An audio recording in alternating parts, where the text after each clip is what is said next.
Hello, my third grade friends. Today we are doing Unit 5, lesson number 9, and we are continuing to do some two-step word problems. We're going to write out the equations that we do, including both of the steps in one equation, and we'll be using variables where appropriate. And we have to sort of take a moment with each question to make sure we're understanding what's being asked and which operations we need to choose in order to correctly solve the problem. So let's jump in and get started.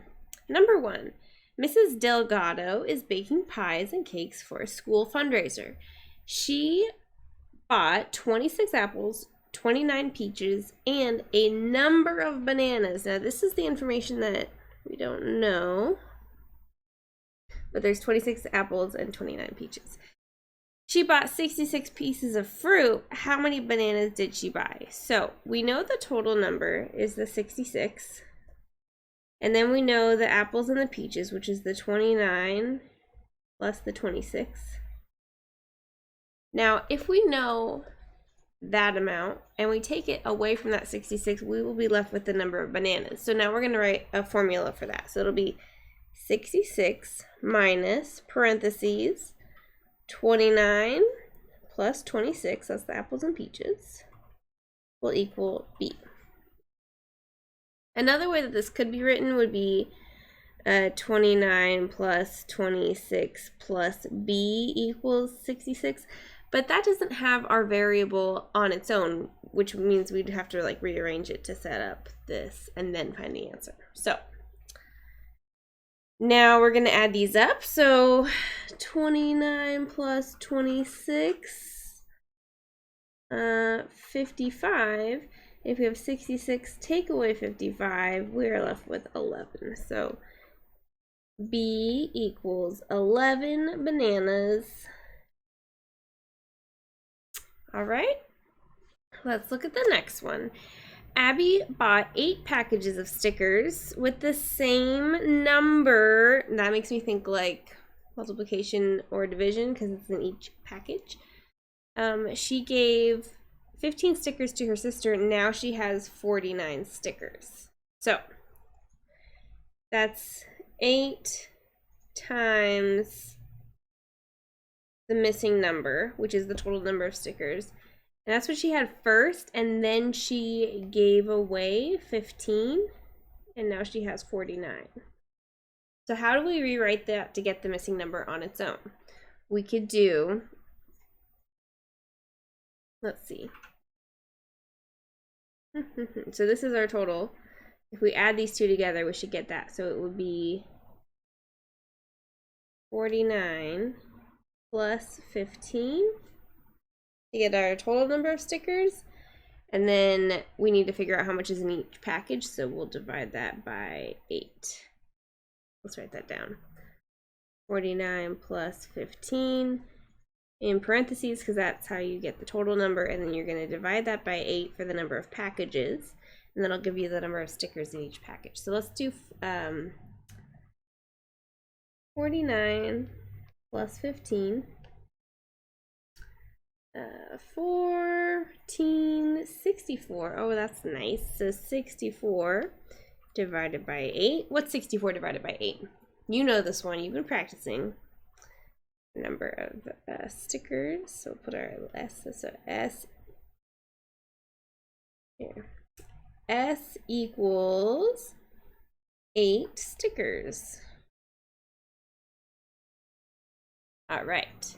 Number 3. Taylor is reading a 340-page book.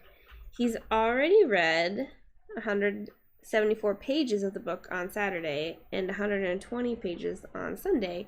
How many pages does he have left to read? So we know the total is 340. We know what he's read already is the 174 and the 120, right? And then what's left is the number of pages, right, that are left to read. So we're going to take 340 and we'll subtract whatever this subtotal is, and that'll leave us with our remaining number of pages. So 340 minus parentheses 120 plus 174 close parentheses equals P, Let's add those up real quick. 4 plus 0 is 4, 7 plus 2 is 9, and then 1 plus 1, so 2. So now we're going to take our 340, and we'll subtract our 294. 0 minus 4 is not going to work, so we're going to ungroup. 10 minus 4 is 6. 3 minus 9 is also not going to work, so we're going to ungroup here too. Now we have 13 minus 9, which is 4. So P equals 46 pages.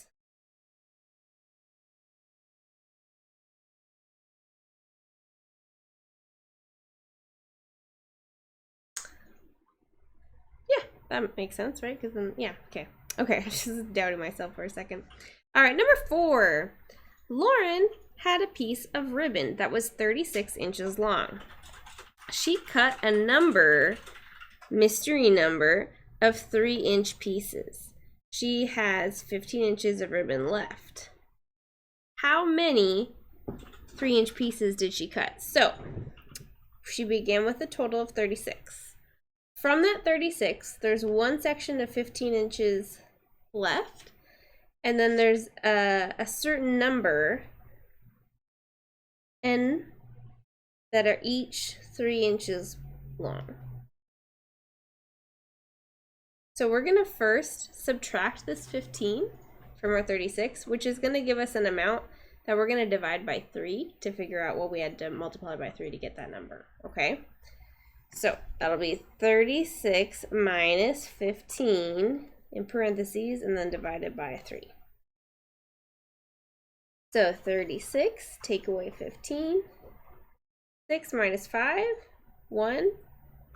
3 minus 1, 2. So 21 divided by 3. That means there was 7. So P is pieces. Or I guess N. Whatever. N or P. I'll change that to a P. 7. So P equals 7 pieces. If you want to work backwards, you could do, okay, 7 pieces that are each, 3 inches long. That's 21 inches. And then there's the remaining 15. And that adds up to 36. All right, here we go. Next one. There are 47 students in the marching band. There are 5 students in the first row, and the rest are in equal rows of 6. How many students are in each of the rows of 6? So we have our 47. That's the total. There's 5 in one group, and the rest is in another group. So we're going to separate it like that. There's 5 in this group, and the rest is in the other group. There are rows of 6 kids. So 6 multiplied by the number of rows. Okay? So how do we write the equation for that? 47 minus 5 is going to give us whatever this number is, and then we'll divide that number by 6 to get what the R is.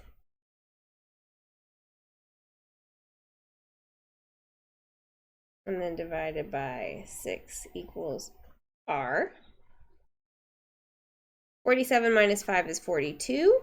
42 divided by 6 is 7.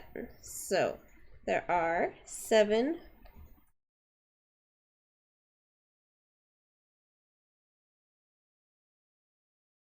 The way they wrote this question is a little bit, the rest are in equal rows of 6. And then how many students are in each of the 6 rows? This is a typo in this problem. But it's either 6 rows of 7 or 7 rows of 6 to make that 42 with the 5 kids in the row by themselves. All right. Now, I'd like you to try this side on your own, making sure you're understanding what is being asked of each question. If you need help, come see me if I'm your teacher, or come see your own teacher if I am not your teacher. Okay, thank you very much, everybody. Good job. Bye-bye.